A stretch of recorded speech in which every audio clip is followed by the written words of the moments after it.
Lo digo porque falló por ahí, esto una vez un poco la publicidad. Y bueno, es un gusto para mí presentar a Roberto, que además de colega es un gran amigo, que les va a hablar sobre células cancerígenas. Él hizo la licenciatura, la maestría y el doctorado aquí, la licenciatura sobre vidrios, la maestría y el doctorado sobre células en plantas, y desde ahí ya le sugirieron que debía de utilizar un poco sus conocimientos para ir a hacer cáncer. De ahí se fue a Querétaro, a Juriquilla, a hacer trabajo sobre cáncer, y recientemente le dieron una cátedra conocida en la Universidad Michoacana de San Nicolás. Entonces, pues espero que disfruten la plática de hoy. Bueno, pues muchas gracias por la invitación, ¿no? Déjenme les cuento, ¿no? Un poco cómo nació esta idea de estudiar, ya que Ata introdujo lo que había hecho en la maestría y el doctorado. Sí, efectivamente hice algunas cosas en plantas, sobre todo sobre diferenciación celular en plantas, y de ahí pues naturalmente sale tratar efectos con células que ya no son vegetales sino animales, y de ahí pues surge este proyecto hace año y medio en Juriquilla, ¿no? En una unidad del Instituto de Matemáticas. Y como decía Ata, ahora estoy ahí en Morelia, ¿no? En la Universidad Michoacana de San Nicolás de Hidalgo, con una cátedra CONACYT. Es algo curioso, ¿no? Bueno, puse ahí unos logos en la parte de abajo, ¿no? Particularmente, uno sobre los 100 años de la universidad, de esta universidad, de la UNAM, y otro sobre los 100 años de la Universidad Michoacana, ¿no? El año pasado la Universidad Michoacana cumplió 100 años, y bueno, los puse porque cuando inicié mis estudios de posgrado, pues la UNAM estaba cumpliendo 100 años, y ahora que inicio mis actividades como investigador, ¿no? La universidad en la cual estoy contratado también cumple 100 años. Solo para poner historia de esta universidad, de la Universidad Michoacana, ¿no? Unos de sus grandes, bueno, de los grandes contribuidores a la historia de México, ¿no? Estuvieron ahí presentes en la antigua Universidad Michoacana, que era la Universidad Nicolaita. Ahí estuvo el cura Hidalgo, ¿no? Y María Morelos y Pavón, ¿no? Entonces, bueno, voy a continuar un poco, ¿no? Sobre quiénes son los colaboradores de este trabajo. Ahí hay 4 personajes, ¿no? Un físico, un matemático, una bioinformática y un tecnólogo. Bueno, está el doctor Guillermo, el doctor Jorge Velasco, la doctora Maribel Hernández y bueno, el estudiante Andrés García. Para continuar, bueno, vamos a cambiar. Ya les presenté el equipo. Entonces, antes de pasar a esta pregunta, como en cualquier plática, ¿no? Siempre hay como un esquema a seguir, ¿no? El esquema a seguir es qué es el cáncer, luego en dónde aplicamos el cáncer, ¿no? Cuál es la motivación de aplicarlo en cáncer de mama, cuáles son las herramientas que se usan, ¿no? Y ahí está el equipo que está detrás. Como siguiente punto, pues la generación de un modelo, ¿no? Al estilo físico y matemático, y resultados y algunas cosas interesantes sobre el modelo. Entonces, ¿qué es el cáncer? Es algo bastante complicado, pero vamos a definirlo de tal forma que nos ayude a plantear un modelo para entenderlo, ¿no? Entonces uno, en términos de física, ¿no? Quitando la parte biológica, podría pensar que el cáncer es una fluctuación, ¿no? En los estados de equilibrio de las células, ¿no? Si existen estados de equilibrio en las células. Y esas alteraciones, pues bueno, generalmente se dan a través de una concepción nueva de lo que es la interacción con las células, es decir, a nivel molecular, a nivel genético, ¿no? Entonces, el cáncer se origina a través de una mutación, ¿vale? Entonces, eso altera el estado de equilibrio de la célula, o el estado de equilibrio de las actividades genéticas dentro de una célula. Esto, desde luego, pues nos ayuda a referirnos a todo el esquema que se conoce en física sobre alteraciones o cosas fuera de equilibrio. Entonces, bueno, déjenme platicarles entonces ahora cómo va esto de las mutaciones. Pues una vez que ocurre una mutación, una alteración, esta alteración genera procesos anormales dentro de un tejido. Entonces el tejido pues trata de responder para matar esa anomalía, para tratar de inhibir que esa mutación en una célula avance, y pues bueno, eso genera una hiperplasia. Eso es más o menos común cuando nos cortamos, ¿no? También se genera una hiperplasia. nuestro sistema, ¿no?, trata de aislar, ¿no?, esa cortadura. Y entonces, ¿qué es la hiperplasia? Pues el aumento del tejido, ¿no?, de forma normal o de forma sana para inhibir el crecimiento de esa célula que está haciendo daño. A veces no funcionan bien los mecanismos de defensa, ¿no?, que es justo cuando va hacia el origen del cáncer, y entonces se genera un efecto que se llama displasia.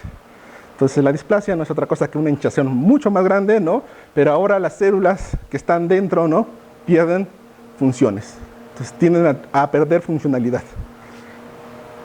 Y esto genera, en el sentido biológico, estrés en el tejido. En el sentido físico genera efectos de esfuerzos. Entonces uno puede relacionar el esfuerzo, ¿no?, mecánico con la generación o la propagación de las mutaciones que hay en ese tejido. Como acto siguiente, bueno, esto desde luego lleva un tiempo,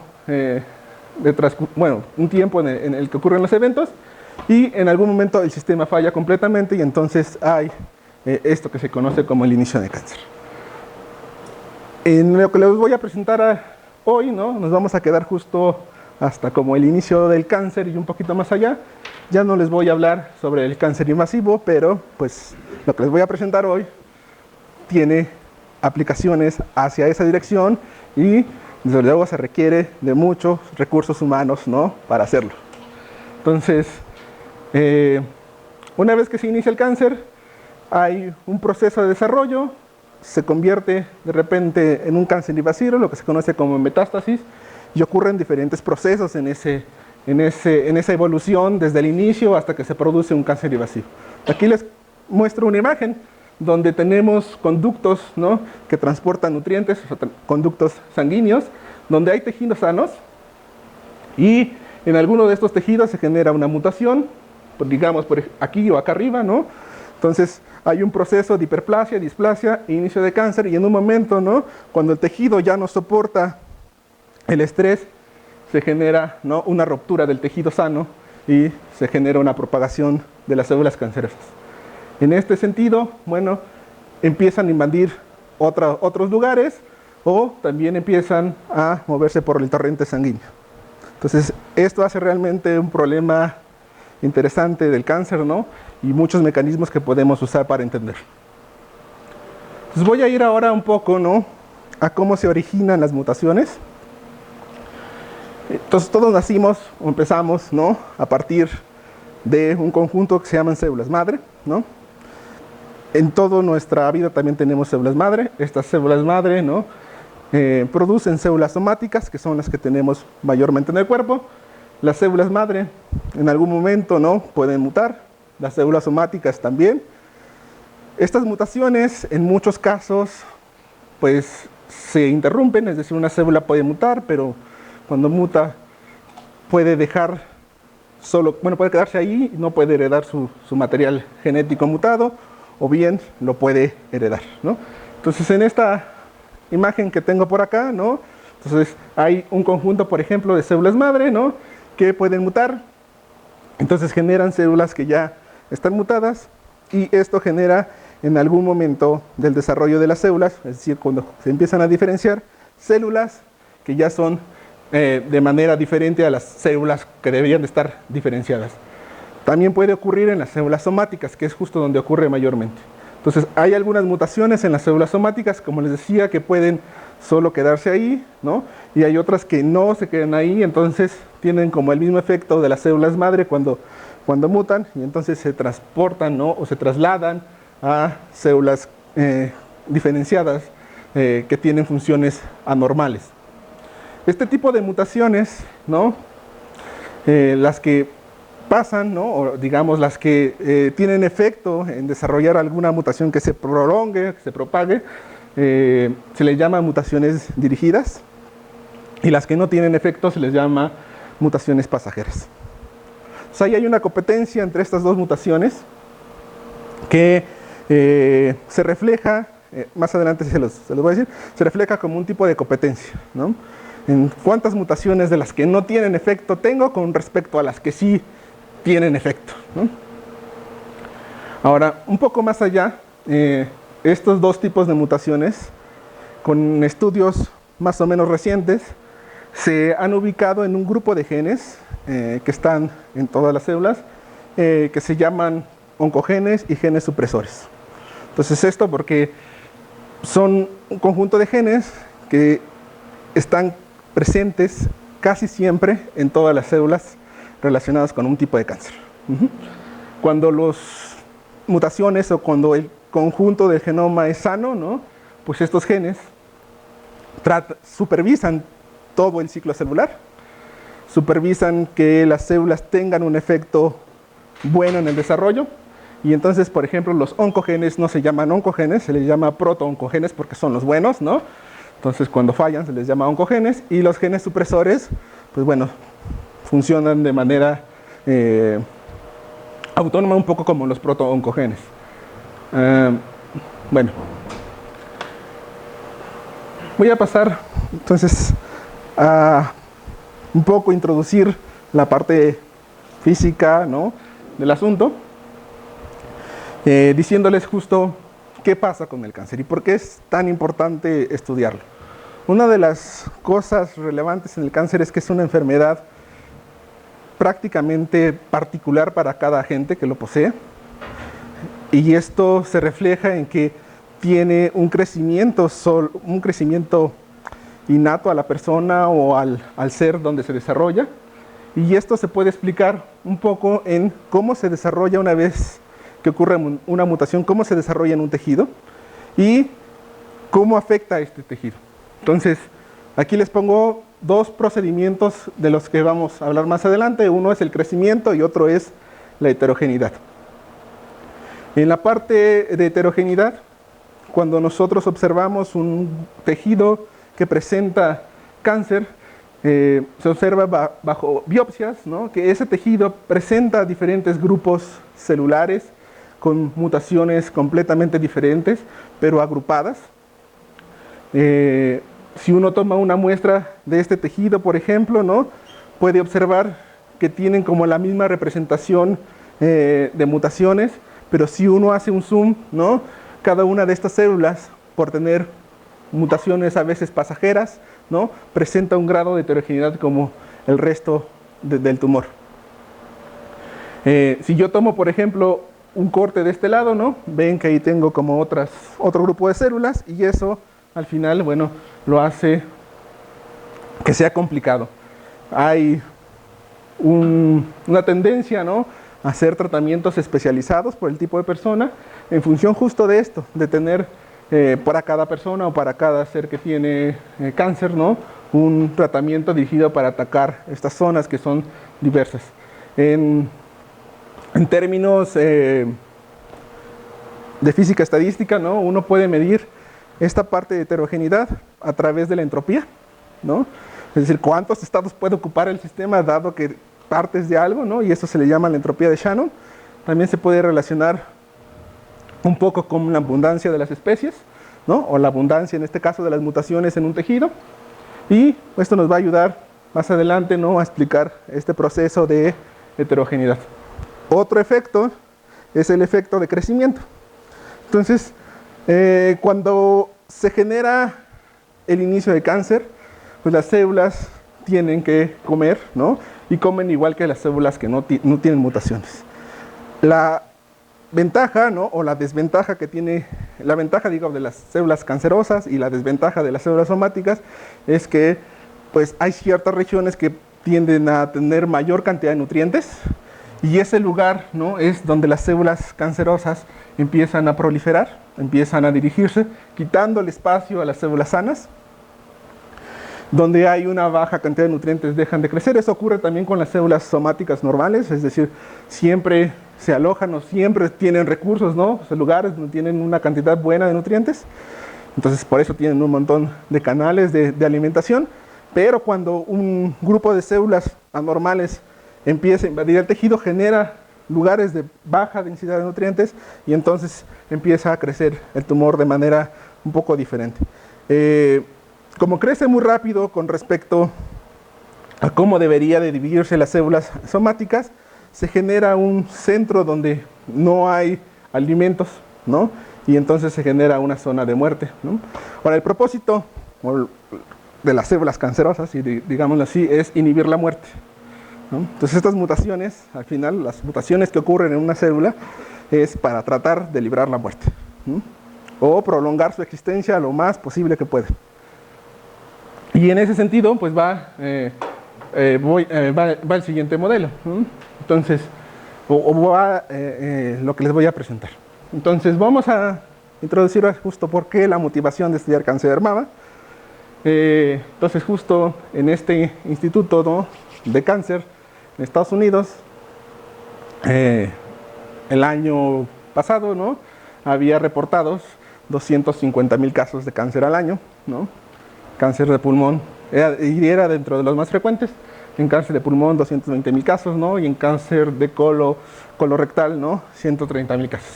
El cáncer colorectal, ¿no?, pues incluye también el cáncer de próstata, ¿no? Entonces, pues ni los hombres ni las mujeres nos salvamos de tener cáncer. Ahora, ¿por qué estudiar cáncer de mama?, ¿no? Y ahí viene la motivación. Y es porque justo esta empresa que se llama Globocan, ¿no?, pues reportó que en México pues muere una mujer cada 15 mujeres, ¿no?, al día, ¿no?, por causas de cáncer de mama. ¿Y cuál es el motivo de la muerte? ¿Ustedes cuáles creen que sea el caso del motivo de muerte? El cáncer de mama, no. Bueno, sí es el cáncer de mama, ¿no? Pero el cáncer de mama no es peligroso. Ahorita les voy a mostrar por qué no es peligroso. Bueno, sí es peligroso, pero no es peligroso. No es peligroso en su totalidad, pues. Porque no tenemos una cultura de diagnóstico temprano, ¿sale? Ese es el problema, ¿no? Bueno, y hay acumulado justo con toda la estructura social. Entonces, el motivo justo es ese, ¿no? Tratar de revertir un poco, ¿no?, a través de otros métodos de diagnóstico, ¿no?, el deceso de mujeres. Voy a terminar aquí, ¿no? Voy a pasar la parte de cáncer de mama. Esta es la motivación. Y entonces vamos justo al diagnóstico, ¿no? Entonces, desde luego, el primero, que ya hay una publicidad enorme acerca de esto, ¿no?, es cómo se puede generar un buen diagnóstico. La primera es justo la supervisión, ¿no? En los hombres también ocurre cáncer de mama, así que no nos libramos, ¿no? Ese es como el primer diagnóstico importante. Existen ya unas técnicas para hacer diagnósticos, ¿no?, que son las tomografías, las mamografías, los rayos X, ¿no? Últimamente hay una tecnología que se está impulsando a través de termografías, usar el infrarrojo, ¿no?, para medir la actividad metabólica y con ello pues hacer que en cierta forma sea menos doloroso, ¿no?, hacer un diagnóstico. Y algo que está ligado como a estas últimas tres actividades, ¿no?, es la dimensión fractal. Esto desde luego pues ya requiere intervención, digamos, a través de una biopsia o bien con algún estudio de rayos X o tomografía. Aquí justo les voy a platicar por qué no es tan peligroso y por qué sí es peligroso el cáncer, ¿no? Entonces resulta que, pues con toda la estadística que tenemos de los datos de cáncer de mama, uno puede partir, ¿no?, una mama en cuatro cuadrantes, bueno, y un centro, ¿no? Y estos son los porcentajes, ¿no?, dónde o con la frecuencia que ocurren el cáncer. Resulta que estas zonas son, pues digamos, las que sobresalen un poco más, ¿no? Es decir, tienen menos efecto de producir muerte por cáncer de mama, pero esta zona es sumamente importante. Entonces, si recuerdan sus cursos como de sistemas que ocurren sistemas como el nervioso, como el digestivo que hay en el cuerpo, ¿alguien sabe qué sistema se encuentra como en esta parte del pecho? El sistema linfático, ¿no? O sea, el sistema que en particular regula el sistema inmune, ¿no? Entonces, se vuelve peligroso porque las células, una vez que invaden, ¿no?, se meten al sistema inmune y uno no sabe dónde van a parar. Entonces, la parte importante, ¿no?, es detectarlo para evitar, ¿no?, que justo en esta parte del tejido las células cancerosas invadan el tejido linfático, ¿no? Se puede extirpar una mama y deja de ser peligroso. Pueden recibir quimioterapia, ¿no?, y deja de ser peligroso. En esta parte de estructura fractal hay algunos estudios ya más o menos atrasados, digamos 2013, donde se puede mostrar que dado la estructura geométrica de muestras de cáncer de mama, uno puede catalogar a los tumores como benignos y malignos, ¿no? Solo con la forma geométrica, es decir, la dimensión fractal. Entonces, existe un umbral, se propone que existe un umbral, ¿no? A través del cual se puede distinguir entre un tejido benigno, aquí no aparece, pero ese es el tejido benigno, ¿no? Y este es un tejido maligno. En términos de estas imágenes que están acá, cuando los tumores son sólidos, ¿no? O no presentan como unas ramificaciones, ¿no? Generan tejido o generan grupos benignos de cáncer. Cuando se empiezan a tener ramificaciones, ocurre que ya no es de esa forma. Entonces, pues bueno, ahí se los dejo, pero bueno, vamos a seguir, ¿no? Entonces, con todas estas ideas, vamos a hacer una estructura a la físico para medir el tamaño del cáncer a través de la dimensión geométrica y a través de la heterogeneidad. Entonces, esta es la forma en que proponemos estudiar el cáncer. Entonces, lo primero es usar todos los datos que hay en la literatura y en los consorcios de cáncer. Entonces, agrupamos esos datos, los analizamos, vamos y consultamos a un científico, ¿no? Y el científico dice, esa distribución parece que sale... entonces, pues aplicamos las herramientas de la física y las matemáticas para decir o para proponer las posibles causas, ¿no? De esas distribuciones de mutaciones que existen en cáncer de mama. Una vez hecho eso, proponemos eventos probabilísticos que podrían referirse como esa distribución de mutaciones y hacemos un mecanismo, ¿no? De transporte que tiene que ver con los nutrientes en función de ecuaciones de reacción-difusión. Y bueno, lo último, pues ya que estamos metidos hasta adentro, ¿no? Pues hacemos un modelo, ¿no? Y lo probamos computacionalmente. Entonces, hay varios consorcios donde hay datos y esos consorcios a veces presentan ya gráficas, ¿no? De cómo es la distribución de mutaciones para ciertos genes, ¿no? Y estas distribuciones ya están ajustadas a una densidad de probabilidad en muchos casos. Si no, uno puede descargar los datos, son datos libres, y hacer con ellos, bueno, las estadísticas pertinentes o el análisis de datos pertinentes. Aquí les presento otro consorcio, ¿no? Sobre el número de mutaciones, y aquí les voy a introducir algo más sobre las mutaciones pasajeras y dirigidas. Hay en estos genes, ¿no? Que les platicaba al inicio, que son los oncogenes y los proto-oncogenes, uno puede, bueno, más bien uno, los biólogos que se dedican, ¿no? A hacer investigaciones, han hecho a través de experimentos, ¿no? Una colección de datos donde pueden identificar con exactitud dónde ocurren diferentes mutaciones.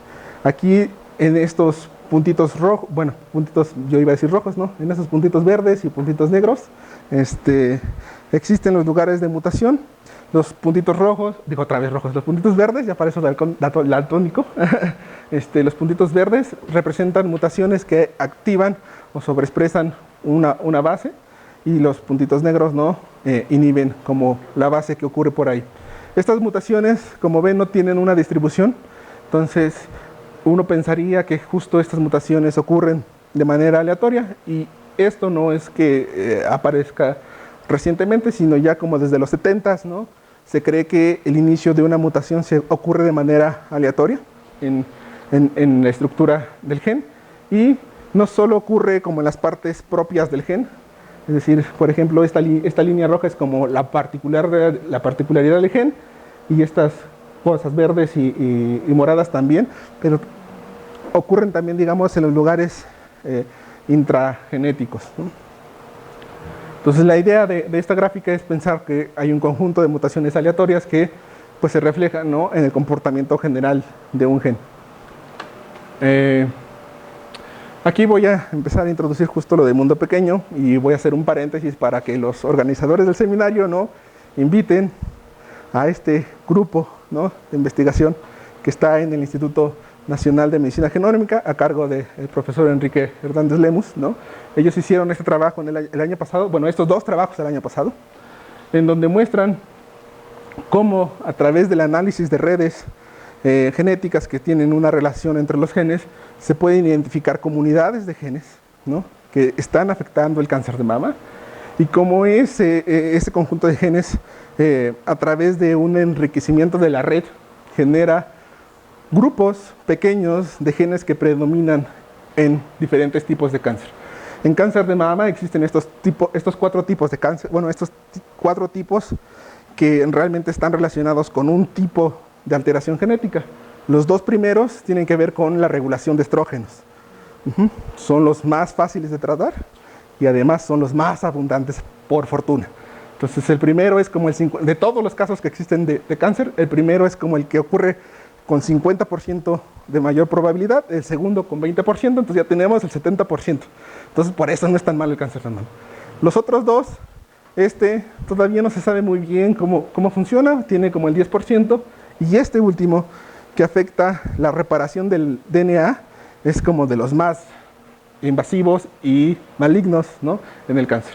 Por fortuna es como el 20%, ¿no?, pero aún así es importante ver que con este procedimiento de relacionar redes, ¿no?, hay agentes, o hay pocos agentes involucrados en la funcionalidad de las células. En el siguiente cuadro, ¿no?, les presento otra imagen, ¿no?, en donde en las figuras A tenemos tejido sano, células sanas que tienen redes de regulación o redes genéticas, ¿no?, sanas. Entonces aquí hay ciertos grupos de genes, ¿no?, que controlan digamos, la estabilidad de la red. Si hay muchas conexiones. Acá, en un tejido que ya no es sano, esta estructura de red se parte, y cuando se parte, bueno, hay grupos de genes que están sobreexpresados, y hay grupos de genes que están inhibidos. Los rojos son los sobreexpresados, los azules son los que están inhibidos. Entonces estas comunidades son pequeñas, pero no solo son pequeñas, sino también interaccionan, bueno, hay una interacción entre esos agentes. Otra particularidad de este mundo pequeño es que si uno hace una distribución de las actividades cromosomales, ¿no?, es decir, uno pinta los cromosomas aquí, ¿no?, pues empieza con el cromosoma 1 y acaba con el cromosoma 23, ¿no?, y pinta las relaciones que existen entre los genes de un cromosoma con otro y las interacciones que hay en los genes de un cromosoma con ellos mismos, es decir, interacciones intercromosomales y intracromosomales, ve esta estructura. El color naranja son todas las interacciones intercromosomales, y las líneas azules son las interacciones intracromosomales. Entonces, este es un tejido sano, ¿no? Cuando tenemos un tejido canceroso, ¿no?, o ya tenemos cáncer de mama, hay algo, ¿no?, que es importante ver, ¿no? Entonces, desde luego esto, como les decía en el comercial, ¿no?, es importante, y yo creo que van a estar maravillados de esa plática, se invitan a este grupo. Se ve cómo se rompen las interacciones intercromosomales, dejan de existirlas o dejan de aparecer todas esas interacciones, y aumentan las relaciones intracromosomales. Entonces, esta ruptura, ¿no?, hace que las células cancerosas sean como células especializadas, ¿no?, que tienen agentes pequeños o un grupo pequeño de genes que rige el crecimiento completo del cáncer. En este caso, bueno, el cáncer de mama, ¿no? Esto se hace a través de conseguir datos, analizar los datos, meter toda la estructura de redes que hay desde 1998, ¿no?, y más atrás. Pero también se puede inferir algo más importante, ¿no?, que es cómo actúan ese grupo de genes dentro de las células y cuáles son sus interacciones. Entonces, esto se puede hacer a través de una red de regulación genética. Esta es una red de cáncer de mama que se extrajo de un conjunto grande de datos. Las flechas significa que hay diferentes genes, ¿no?, que tienden a activar a un gen. o digamos estas líneas con palito, ¿no? Las azules tienden a inhibir la activación de un gen. Aquí en esta red, ¿no?, particular les muestro 6 genes que son como los importantes en el desarrollo de cáncer de mama, son los que están mayormente expresados o mayormente inhibidos en el cáncer de mama. Se cree desde los 70s que empezó la biología molecular que había un grupo pequeño de genes, alrededor de 5 o 6 genes que regulaban cuando un tejido, regulaban, digamos, el desarrollo de un tejido cuando realmente iba a ser maligno. Eso apenas se ha podido demostrar en recientes años, ¿no? Y se ha podido a través de estas redes pequeñas, ¿no?, en el cáncer de mama. Entonces aquí hay 6 genes importantes que regulan realmente todo el proceso de desarrollo o que están presentes ya en tejido maligno y canceroso. Estos genes, con un análisis un poquito de estadística, se puede mostrar que cumplen una relación, y ahorita les muestro cuál es la relación. Bueno, ahí arriba, si alguien recuerda esa fórmula, me podría decir, pero déjenme platicarles mientras qué papel importante tienen estos genes. Bueno, estos 6 realmente están metidos en el proceso del ciclo celular. Entonces, como les decía hace un rato, el cáncer es algo que trata de inhibir su propia muerte. Entonces, ¿dónde está metida la parte de la muerte, ¿no?, o el controlar la reproducción, o la propiedad de seguir prevaleciendo dentro de un organismo sano? Pues en el ciclo celular. Este gen particular, que es el P53, es el que gobierna todo el ciclo celular. Este agente que está por acá, que es una quinasa, se encarga de inhibir los procesos del P53 en casos sanos. Entonces, cuando es sano, este inhibe los procesos, es decir, la célula dice, yo tengo que reproducirme, y la CDK le dice, no, todavía no puedes. Pero cuando muta la CDK, entonces el TP53 ya no le hace caso. O cuando ya está muy alterado el gen P53, entonces pues ya está perdido todo el asunto. Este gen que está aquí, que es el BRCA, ¿no?, es el causante del cáncer más maligno, ¿no?, que les decía. Y esto tiene que ver con la reparación de la parte del ADN, donde, bueno, cada vez que se hace una reproducción celular, las cadenas de RNA, ¿no?, se checan como 3 veces o 2 veces, ¿no? Entonces, cuando falla pues ya no hay forma de hacer nada. Este otro que está por acá tiene que ver con la regulación de estrógenos, y son los otros 2 tipos de cáncer que les mencionaba hace rato. Ahora, en términos de los oncogenes que les mencionaba al inicio y de los genes supresores de tumor, estos 2 genes que están acá son genes supresores de tumor, y estos 3 que están acá son oncogenes. La otra pues es una quinasa que podríamos decir que está relacionada con un gen supresor de tumor. Entonces aquí es donde entra el mundo pequeño, ¿sale? Tenemos solo 6 agentes que regulan prácticamente todo, ¿no?, cuando un tejido ya es maligno, ¿sale? Entonces, ¿alguien ya reconoció esa distribución que está ahí arriba? Es una binomial, ¿no? Si le quitamos esto que está acá, es una binomial. Entonces esto quiere decir pues que uno lanza volados, ¿no?, y se espera, ¿no?, a que de esos volados uno falle. Entonces, esa distribución que está ahí es una distribución binomial negativa que tiene que ver con el lanzamiento de volados y la espera de que el evento errésimo, ¿no?, falle. ¿Vale? ¿Y eso qué importancia tiene? Pues la importancia en que algunos agentes, ¿no?, tienen una estadística grande. Hay pocos que tienen mucho, ¿no?, y muchos, digamos, que tienen poco. Aquí estoy quitando como toda la cola, pero eso te da una cola bastante larga. La ventaja de esta binomial negativa, en cierta forma, es que tiene segundo momento y se puede hacer todo con el segundo momento, ¿no? Esta distribución es la que nos va a conectar, por ejemplo, en nuestro modelo, ¿no?, con los datos experimentales, ¿no?, o con los datos reportados. Bueno, no sé cómo vamos de tiempo. Supongo que tenemos como más tiempo de lo debido, ¿no? Entonces vamos a hablar, ¿no?, la estadística. Bueno, vamos a hablar, ¿no?, cómo mezclamos los procesos físicos y estocásticos. Todos aquí imagino que son físicos, ¿no? ¿Hay alguien que no es físico? Sí, creo que sí, pero bueno, no importa, ¿no? Entonces, pues están los procesos estocásticos y los procesos físicos. Entonces realmente vamos a usar física estadística para mostrar, ¿no?, esto, pensando, ¿no?, que hay transiciones, ¿no?, entre estados de equilibrio, y eso quiere decir estados buenos y malos, ¿no? Entonces vamos a empezar con esto, que es cómo comen las células.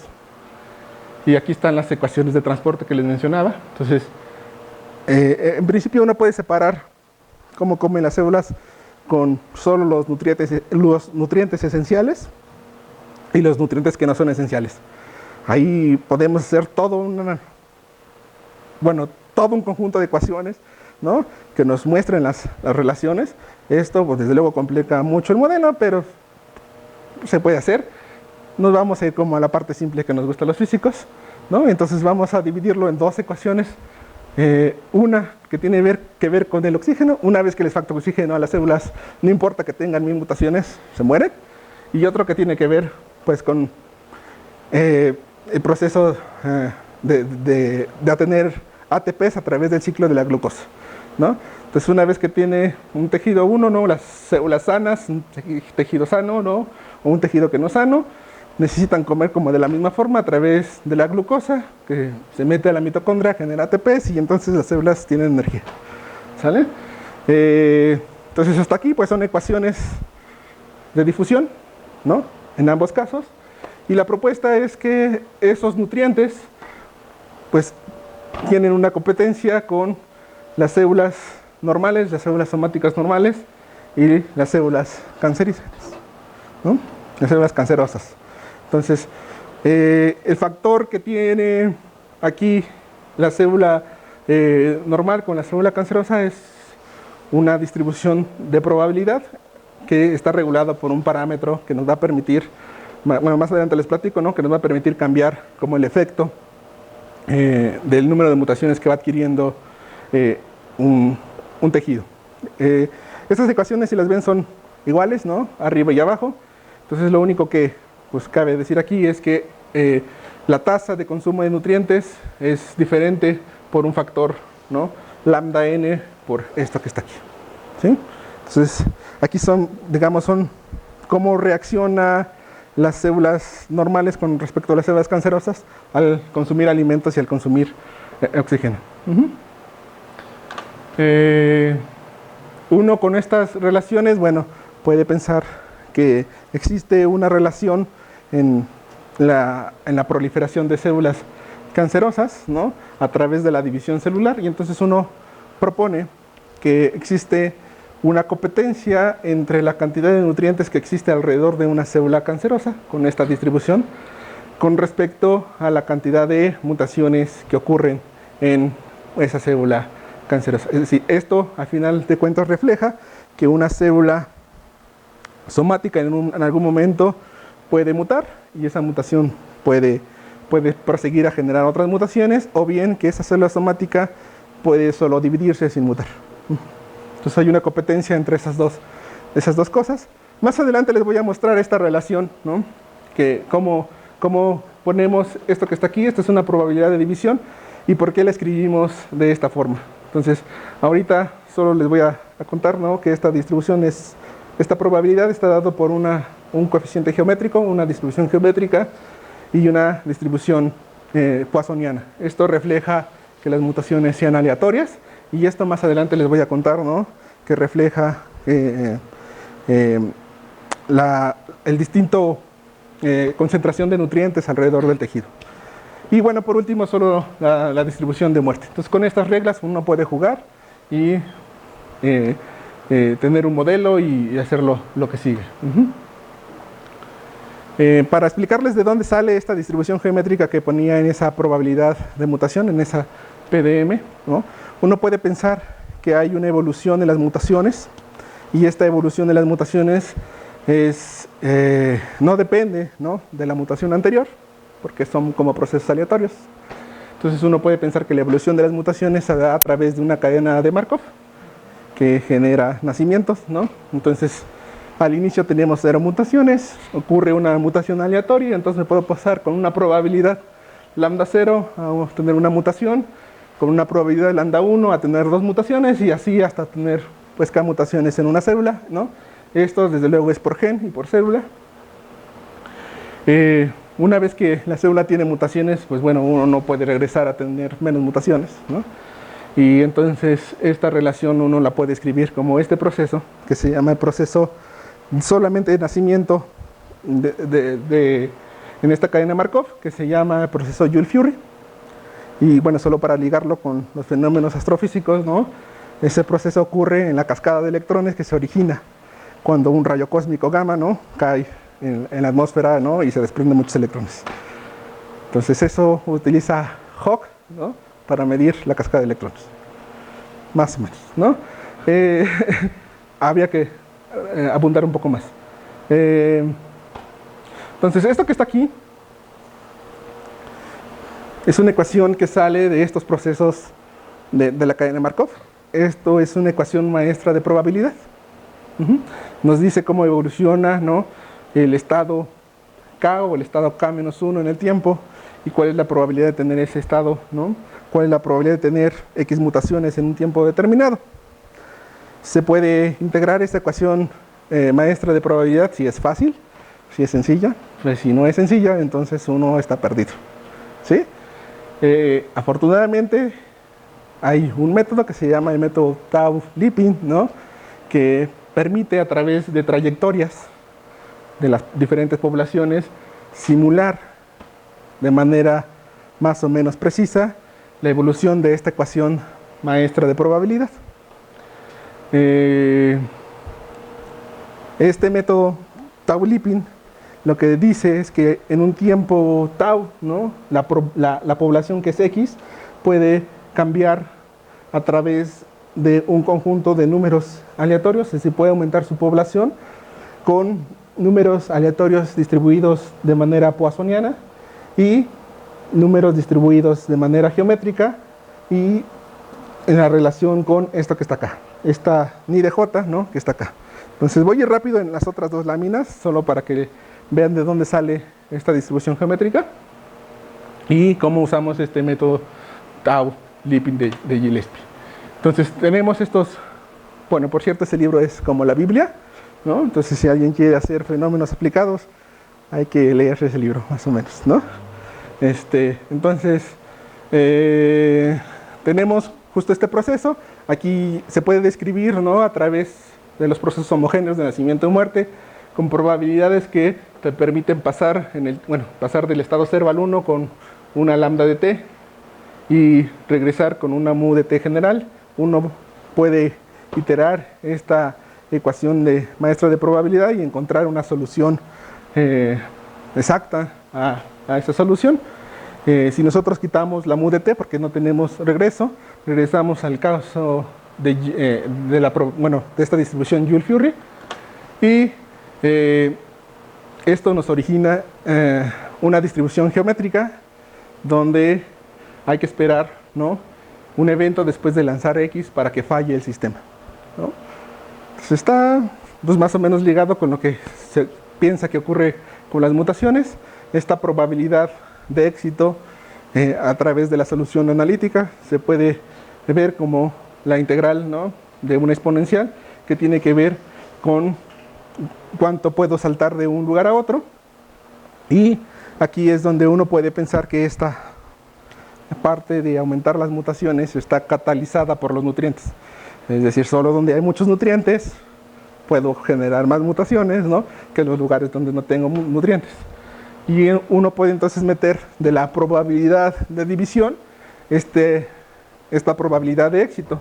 Al final de cuentas pues solo me fijo de manera local cuántos nutrientes tengo, y esto me va a permitir decir si puedo o no puedo fallar, o con qué probabilidad puedo tener éxito o puedo fallar. Como les decía, el método Tau-Lipin pues consiste en llevar esta ecuación maestra, ¿no?, a una ecuación que tiene una forma de integrarse a partir de una ecuación ordinaria, donde puede uno aumentar, esa es la población al tiempo t, entonces puede cambiar la población con esta ni de j, ¿no?, a través de una función que te permite cambiarlo. Entonces al final uno puede ver las diferentes trayectorias que tiene la población solo al medir cuál es el siguiente agente que puede mutar, y cuál es la cantidad de elementos que tengo, ¿no?, al tiempo t que me permiten cambiar en esa dirección. Entonces aquí entra como una probabilidad adjunta que se mide a través de esta función que se llama la función de propensión, cómo estoy actuando con una exponencial. Esta exponencial desde luego tiene una varianza 1 entre A0, y el A0 es como el promedio de mutaciones que van a ocurrir. Entonces entre más mutaciones tengo, la varianza se hace más chica, ¿no? Y si tengo solo una, se hace más ancha, ¿no? Y pues bueno, la otra parte es introducir un número aleatorio, que es sencillo de calcular. Esto se hace en Monte Carlo. Y al final, bueno, uno encuentra lo que les decía hace rato, ¿no? Uno cambia la población con números aleatorios que dependen de manera poissoniana, y cómo va aumentando la población.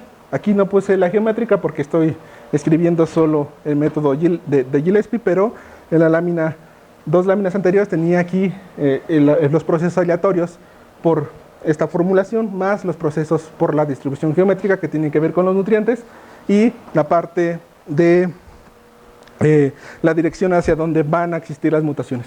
Esa dirección tiene que ver con la distribución binomial negativa que había antes. Entonces ahí está la conexión con lo que existen los datos experimentales, ¿vale? ¿Qué significa? Es una definición. Sí.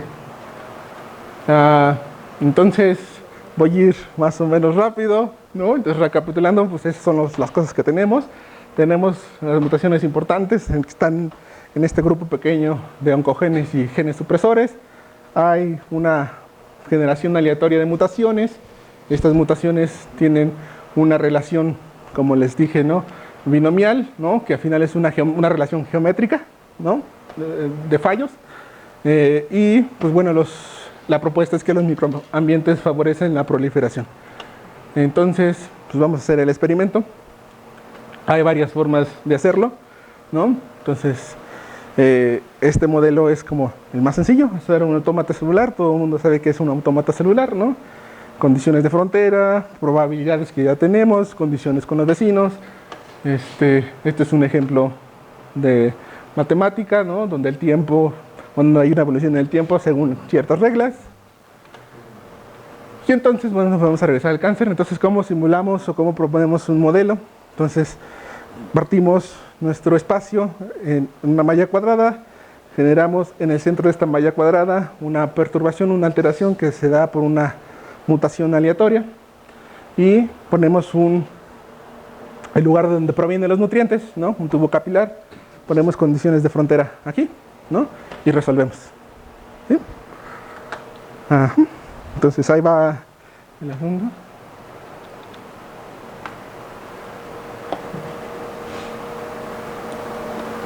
Entonces la barra de colores significa el número de mutaciones que va adquiriendo.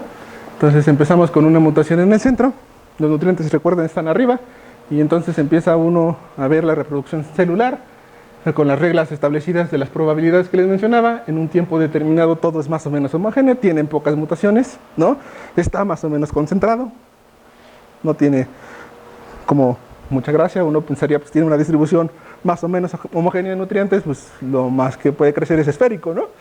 Bien. Entonces uno sigue haciendo que la simulación avance en el tiempo. Empieza a aparecer la zona necrótica, es decir, la zona de muerte que está en el centro del tumor. Ahora está reflejada por los puntos blancos. De repente hay un grupo de células que adquieren mutaciones, más de las debidas. Se generan en zonas diferentes de este espacio, ¿no?, alteraciones de mutaciones que sobresalen de manera diferente de los otros lados. Entonces aquí uno empieza a ver heterogeneidad, o en términos del índice de Shannon, diversidad, ¿no? Lo sigue dejando uno evolucionar. Como les decía, los nutrientes siguen estando arriba, entonces donde ocurre la mayor alteración o el número mayor de mutaciones es en la parte superior. Sin embargo, también hay alteraciones en los costados, ¿no? Y esto es porque, pues de alguna forma, esta zona le está robando los nutrientes a esta parte y se genera esto que les mostré. Entonces, bueno, no va a volver a empezar el video, pero nosotros nos vamos a regresar a esto que está acá, ¿no? Entonces aquí está el estado final, ¿no?, de este sistema. Lo que aparecía en el video era esta imagen central, ¿no?, en esta escala de colores. Ahora vemos como la distribución en cada uno de los genes, es decir, uno puede pintar solo la forma del tumor pintando solo un gen a la vez, y en la parte central pues acumulando las 6 mutaciones. Entonces cuando uno pinta de forma individual como la distribución de mutaciones por gen, hay algo que se encuentra uno como muy sorprendente, ¿no? Y es que los 3 genes que tienen como mayor, o los 4 genes que tienen como mayor propensión en los diferentes tipos de cáncer, tienen una estructura muy similar a la completa, lo cual no es de extrañarse, así se construyó. Hay ramificaciones, hay lugares donde no ocurren, o donde ya las células que están ahí ya no presentan esas mutaciones, y pues los genes que tienen menos interacción tienen segregado, tienen cúmulos de esas mutaciones. Ahí está la parte heterogénea del asunto, ¿sale? ¿Y cómo lo medimos? Pues, como decía la literatura, que lo podíamos medir con la entropía, y pues bueno, vamos a ver si existe una distribución espacial, ¿no?, que se puede medir con esto. En realidad no la he encontrado todavía, pero se puede hacer una aproximación a través del centro de masa del tumor. Entonces uno puede hacer una distribución de las células cancerosas a través de qué tan alejadas están del centro del tumor. Entonces uno pinta el centro de masa del tumor y ve dónde ocurren, ¿no?, a qué distancia están las mutaciones que tienen, o las células que tienen mayor número de mutaciones. Entonces, pues desde luego, como lo muestra ya, ¿no?, las mutaciones están alejadas del centro de masa, ¿no?, y las que prevalecen, o las que son mayormente visibles, son las que están arriba del centro de masa, y esto es porque arriba están los nutrientes, ¿no? Hay algo que tengo que decirles sobre el índice de Shannon, de la entropía, y es que si uno hace cuentas, ¿no?, y si uno revisa la literatura, hay muchos tratados donde dicen que esta distribución o este índice tiene un intervalo donde se puede considerar una abundancia o una diversidad normal, y va entre 2.5 y 3.5. Antes de ese número, pues antes de 2.5 prevalece solo una mutación o prevalece una especie. Después de 3.5 quiere decir que hay una abundancia mayoritaria, una diversidad mayoritaria de los sujetos. Entonces aquí aparece este número que está por aquí arriba, y este número pues está arriba del 3.5 que les contaba hace rato, ¿no? Uno puede hacer el mismo tratamiento por cada uno de los genes, ¿no?, y tiene esquemas muy similares, dónde están las distribuciones. Esto realmente es como una información de cómo van apareciendo las mutaciones en el espacio y cómo van cambiando los índices de Shannon. Entonces, pues bueno, uno puede ver que para los genes más alejados, pues esa diversidad es pequeña. También para el gen que controla la recepción de estrógenos. En cambio, para los otros ya no es tan pequeña, ¿no? Entonces les voy a mostrar justo como la evolución en el tiempo solo de un gen. Aquí está, es el mismo tratamiento, ¿no? Vean cómo en el tiempo van cambiando el índice de Shannon. Esto quiere decir que se va incrementando la diversidad, y eso se refleja en la distribución espacial, ¿no? Aquí tenemos pues algo muy concentrado, una distribución sólida. Conforme vamos avanzando en el tiempo, pues se van generando ramificaciones, y esas ramificaciones pues bueno, están alejadas del centro de masa del tumor, y el último resultado que está ahí. Aquí viene la parte importante del parámetro beta que les tenía en la probabilidad, y es que uno lo puede cambiar como si fuera el inverso de la temperatura, ¿sale? Es una transición, o sea, es un parámetro de orden que te permite decir qué tan lejos o qué tan cerca estás de una región de máxima fluctuación. Entonces, con el parámetro beta, cuando se pone abajo de 1, quiere decir que tenemos un sistema a altas temperaturas, tiene mayor número de fluctuaciones, y por consiguiente, ¿no?, las estructuras de cáncer que se muestran, ¿no?, tienen un mayor número de mutaciones. Cuando la beta supera el 1, quiere decir que estamos en regiones de bajas temperaturas, tenemos un sistema ordenado, tenemos menos mutaciones, entonces tenemos una estructura de tumor más sólida, ¿no? Entonces aquí es cuando beta pues, es chiquitita, tenemos una ramificación enorme, va cambiando esa ramificación, uno al final lo puede medir con las ramificaciones. Aquí es cuando aumenta de 1, y acá, bueno, cuando ya tenemos 4, ¿no? Entonces es más sólido. Bueno, esto se puede comparar con el video que les mostré al inicio. Ya solo voy a agarrar 5 minutos, ¿vale? Entonces, pues bueno, ¿qué falta hacer? Pues un análisis de estos sujetos, y entonces pues vamos a hacer un análisis a través de la dimensión fractal. Entonces uno puede pintar la evolución en el tiempo, ¿no?, del tumor, puede relacionar el surgimiento en este autómata celular. Cada vez que hay una célula nueva la puede relacionar con el ciclo celular, y entonces uno puede caracterizar la evolución del tumor en tiempo real, ¿no?, en meses, ¿no? Entonces, con la línea sólida negra está pintado el tumor con todos los genes involucrados, y en los símbolos, ¿no?, está pintado sobre el tumor con la evolución de cada uno de sus genes. Entonces aquí lo importante es que el gen TP53 o el gen P53, que es el que mayormente muta, es el que lleva toda la carga o toda la evolución del tumor en el tiempo, ¿vale? Entonces una vez que ataca uno el gen P53, entonces uno es feliz, ¿sí? Pero el gen P53 es el que regula el ciclo celular de las células cancerosas y de las células normales. Pues sí, si uno mata al P53, pues mata a las células, pero también mata a mata a las células cancerosas, pero también mata a las otras, ¿no? Ahora aquí hay algo importante, ¿no? Puse una línea alrededor de 1.3, que es como el umbral que existe en la literatura para decir cuándo un tumor se vuelve canceroso o no. Entonces, alrededor de los 12 meses ese umbral se pasa. Entonces aquí es algo importante, ¿no? Y por eso los diagnósticos que se tienen que hacer es cada año, ¿sale? O sea, si no tenía nada antes de un año, seguramente al otro año, si iba a pasar, ¿no?, lo tengo. ¿Sí? Aquí la propuesta del modelo es generar un diagnóstico diferente, ¿no?, o complementario. Entonces uno puede hacer una relación entre esta diversidad y la dimensión fractal.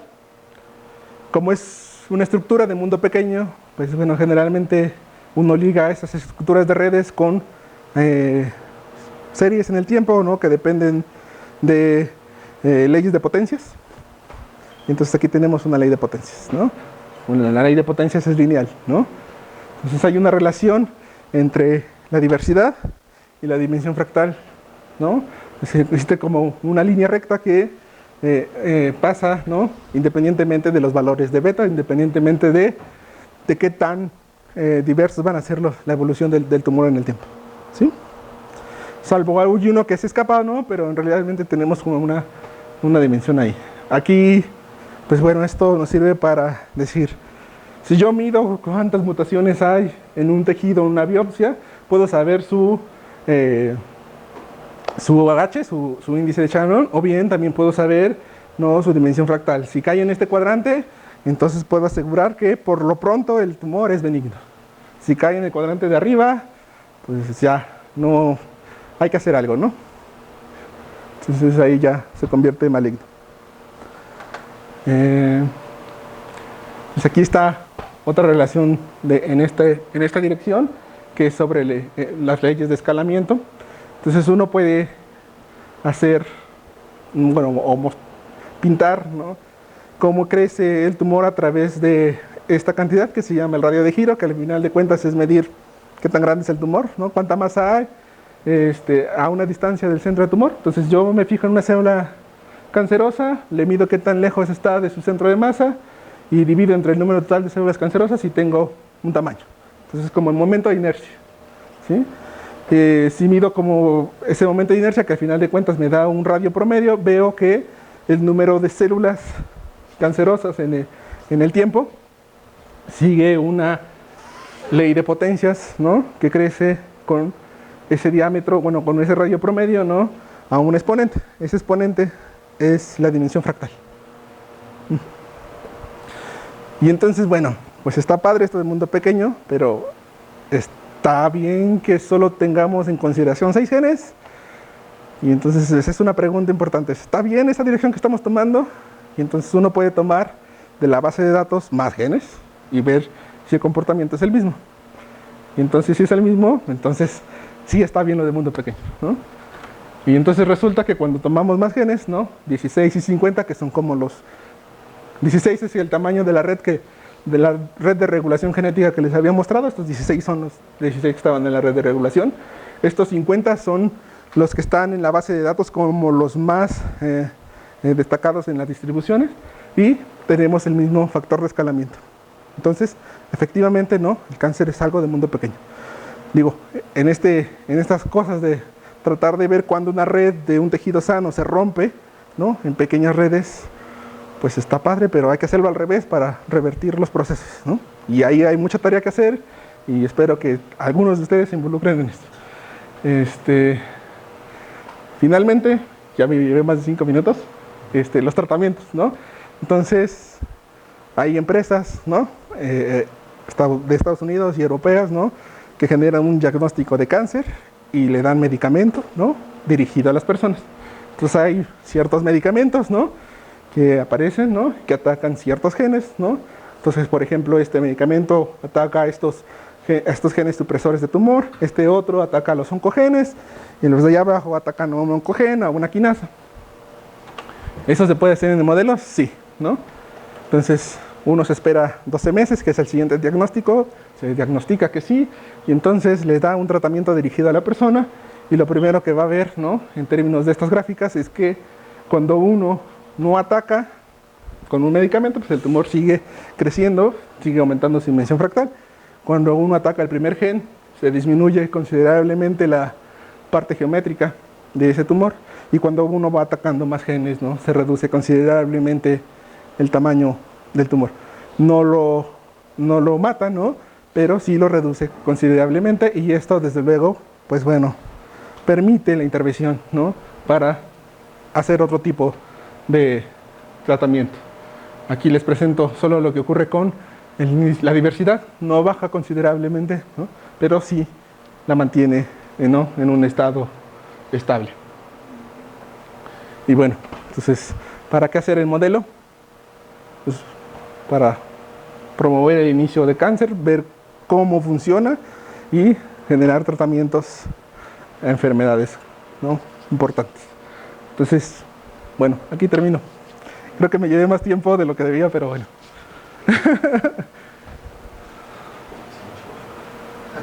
Sí. A mí lo que quedó claro si las células que aumentan la mutación es porque están, o sea, quieren alcanzar los nutrientes como las flores, los nutrientes entonces también. Las dos cosas. O sea, puede pasar que tengan una zona donde hay muchos nutrientes y entonces pues se creen las reinas, ¿no?, invaden el tejido y empiezan a crecer. Una vez que, bueno, también ocurre que una vez que se les acaban, tienden a seguir los nutrientes. Y en el video que les mostraba, las que tienden a seguir los nutrientes están acá arriba, pero las que no siguen los nutrientes, porque hay una concentración considerable, están aquí abajo. ¿Lo que aumenta es las mutaciones o solamente la división celular? La división celular y las mutaciones. Bueno, es la división celular o las mutaciones. Porque puede dividirse sin generar más mutaciones, pero también puede dividirse generando más mutaciones. ¿Cómo cambia el modelo con la estrategia de control? ¿En qué sentido? Tenemos un modelo, nos lo mostraste todo bien, las probabilidades, sin haberle metido medicamentos a la persona. Ajá. ¿Cómo cambia nuestro modelo? ¿Cómo incluimos el parámetro de los medicamentos? Ahí, Solamente tenemos el estado contaminado y después ya vemos cómo evolucionó el estado no contaminado. Bueno, reducido. sí. Bueno, ahí justo es como... Es una pregunta realmente como, ¿cómo lo hacemos? Primero sacamos biopsias y hacemos estadística, o este modelo realmente lo que te permite hacer es como ver diferentes estados, ¿no? Y de ahí inducir tal vez, ¿no?, cómo debe estar esta relación con el parámetro beta. De hecho, no solo es el parámetro beta, sino también es como el consumo de nutrientes, esta lambda N que les mostraba al inicio. ¿no? Entonces ahí con esos dos parámetros realmente es como en dónde debe estar la competencia neta de ir adquiriendo mutaciones. Uno es la forma en que pueden adquirir más mutaciones y la otra es en cómo van a ir consumiendo esos nutrientes. Uno pensaría que si aísla el tejido, lo deja sin nutrientes y entonces ya no van a comer las células. Entonces eso sí se puede hacer, ¿no? Pero pues va a causar ahí una zona necrótica, ¿no? Que puede generar más daños a los tejidos circundantes que son sanos. Y eso ocurre a veces con la quimio, ¿no? Por ejemplo. En las redes que presentaste, de interacción entre diferentes cromosomas Ajá. con el mismo, ¿Sí? antes había unas redes arriba, pero Ajá. no me quedó muy claro qué representaban esas redes y cuáles eran los nodos y... Ok. A ver si te entendí. después. La red de arriba, las redes de arriba, ¿qué representan? ¿Esta es de acá arriba? ¿Esta de acá? Esta es como la distribución, las interacciones o las relaciones de transcripción genética en un tejido sano. Entonces es cómo se conectan un gen con otro, ¿no? Al tener una relación, digamos, el gen X se activa y entonces se inhibe al gen N. Ajá. Entonces los nodos son como las interacciones de activación e inhibición entre genes, ¿no? Y entonces existen como grupos de genes, ¿no? O como nodos centrales, que son estos más oscuros, donde hay alguien que predomina la activación e inhibición de los demás. Y todos están conectados. Cuando se convierte en un tejido ya no, un tejido canceroso, entonces la red se rompe en pedazos. Y la ruptura de pedazos es justo esta estructura que está acá, ¿no? De nada. Oye, ahí donde creo que cuando pones una ley de potencia, Sí. ahí estás mostrando también que cuando ya lo consideras el mundo pequeño, se comporta el radio o el tumor de la misma forma. Sí. La evolución.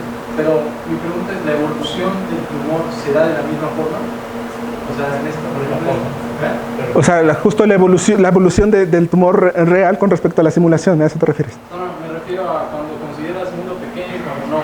Dices, está tomado. Ok. Sí. O sea, Ya. el radio Sí. va a ser, el radio de giros sí va a ser de la misma forma, ambos casos, pero la evolución tal cual del tumor se va a dar. Hice las simulaciones, no se las presenté, pero es lo mismo. Sí, Claro. es como de la misma estructura. O sea, Ahora ahí justo ahí la parte que tan ramificado va a aparecer es esta beta, porque cuando tienes más genes, tienes más sitios donde pueden ocurrir las mutaciones. Entonces va a llevar un tiempo más largo, ¿no? En que el tumor sólido, ¿no? O de forma más compacta se empiece a ramificar. entonces, al final es nada, Al final de cuentas nada más es como el tiempo que tienes que esperar para tener como la misma estructura. pero al final entonces la evolución es como un promedio, bueno, no promedio pesado, pero sí está pesada, ¿no? Por el gen este que dices que, o sea, porque pusiste, por ejemplo, las evoluciones de los genes. Ajá, sí, claro. Que algunos- Sí, bueno, está pesada justo por los genes o el gen que tiene mayor número de mutaciones, sí.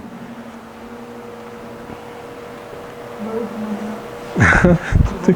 Ya llegando, nos muestras una gráfica, nos enseñas cómo evoluciona el modelo y está muy padre, pero justamente hablaste de la ruptura de la red a otras redes. Ujú.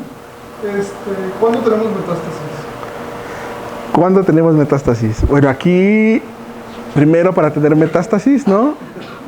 Eso está bueno, ¿no? El modelo de simulación computacional es cuando una parte del tumor alcanza la malla, ¿no? Ahí tenemos metástasis, ¿no? Y en la realidad, antes de tener metástasis, lo que hace un tumor es generar más ductos o generar vascularidad para tener más nutrientes. Entonces, antes de que ocurra metástasis, hay un aumento de la vascularidad, eso aumenta el metabolismo en esa zona y ahí, bueno, hay otras técnicas. Entonces, ahí está el asunto, ¿sí? Entonces, por ahí hay una ampliación a este modelo y desde luego hacerlo en 3 dimensiones, ¿no?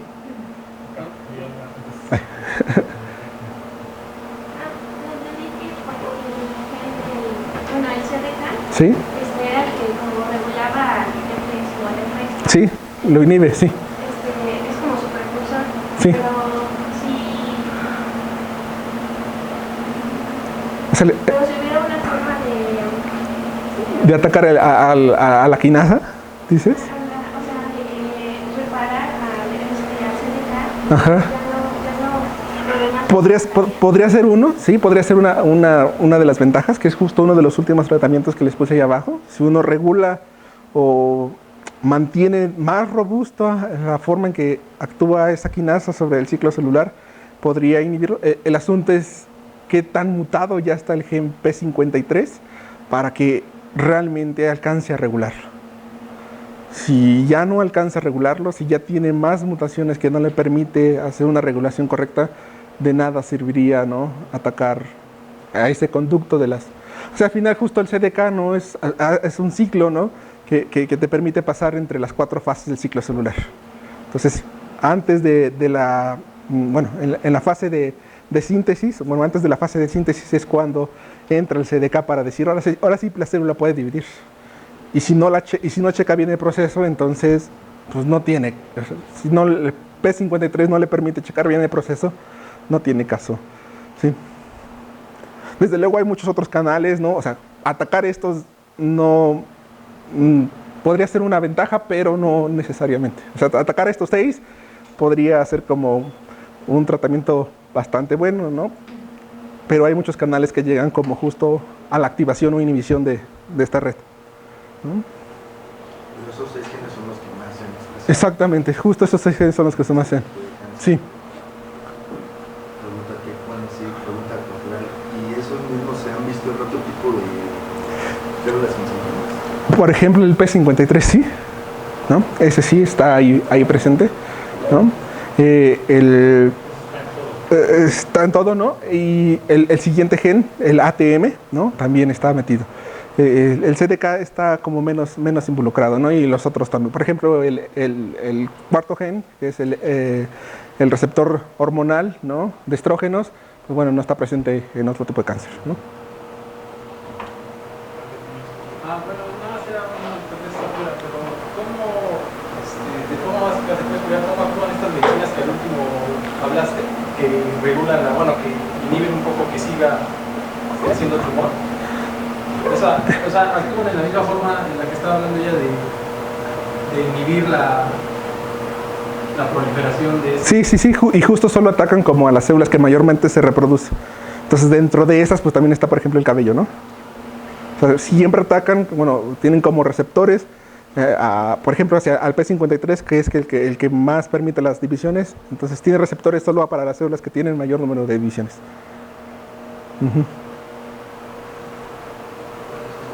¿Más preguntas? Creo que ya, ¿no?